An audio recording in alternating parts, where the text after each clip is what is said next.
मुंबईतील मानपाडा रस्त्यावरील आरोग्यम रुग्णालयातील डॉक्टरांसह 3 जणांना एका महिला रुग्णांच्या नातेवाईकांनी रागाच्या भरात मारहाण शिवीगाळ करत चावे घेतल्याने खळबळ उडाली आहे।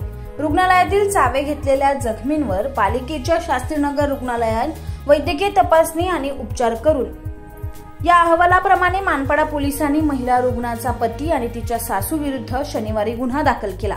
आरोग्यम रुग्णालयातील डॉक्टर नितीन गजानन खोटे, कर्मचारी इम्तियाज मुल्ला, डॉक्टर संदीप यादव असे चाव्यांमुळे जखमी झालेल्या आरोग्यम रुग्णालयातील कर्मचाऱ्यांची नावे आहेत। या प्रकरणात महिला रुग्ण ज्योती सिंग, हिचा पती राज सूर्यप्रकाश सिंग, राज यांची सासू शशिकला सिंग यांना आरोपी करण्यात आले आहे। आरोपी सागाव येथील खालचापाडा भागात ते राहतात। आता शनिवारी 20 तारखेला मानपाडा हद्दीमध्ये एक महिलेच्या पोटामध्ये दुखत होतं म्हणून त्यांच्या घरच्यांनी त्यांना उपचारासाठी आरोग्यम हॉस्पिटल डोंबिवलीमध्ये घेऊन गेले। त्या ठिकाणी डॉक्टरांनी तपासल्यामुळे त्यांना औषध गोळ्या दिल्या आणि त्यांच्या थोड्या वेळानेच पोट दुखायचं थांबलं म्हणून ते परत घरी निघालेले असताना त्यांच्या परत पोटात दुखायला लागलं आणि म्हणून त्यांनी परत डॉक्टरांच्याकडे घेऊन गेले असता डॉक्टरांनी सांगितले की त्यांच्या वेगवेगळ्या टेस्ट कराव्या लागतील, CT स्कॅन वगैरे।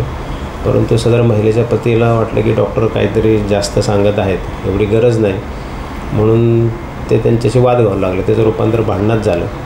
मग त्या नातेवाईकांनी डॉक्टरांना हाताने आणि पायाने मारहाण सुरू केली असता डॉक्टरांनी स्वतःला वाचवण्यासाठी हात पुढे केले स्वतःचे, तर त्यांनी हाताला पण चावलं, बाकी स्टाफला पण चावलं।